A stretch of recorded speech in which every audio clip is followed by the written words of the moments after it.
இன்றைக்கி கடவுள் நம்மளுக்கு கொடுத்துருக்க வசனம் 2 யோவான் 1:9. கிறிஸ்துவின் உபதேசத்திலே நிலைத்திராமல் மீறி நடக்கிற எவனும் தேவனை உடையவன் அல்ல. கிறிஸ்துவின் உபதேசத்தில் நிலைத்திருக்கிறவனோ பிதாவையும் குமாரனையும் உடையவன். இந்த வசனத்தை கொண்டு கடவுள் நம்மகிட்ட என்ன சொல்கிறத பார்ப்போம்.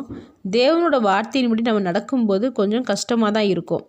நம்ம என்ன நினைப்போம், உங்கள் சொல்படி கேட்டேனே ஆண்டவரே, அப்புறம் எதுக்கு நான் இவ்வளோ கஷ்டத்தை சுமக்கணும் அப்படின்னு நம்ம நினைக்கிறோம்.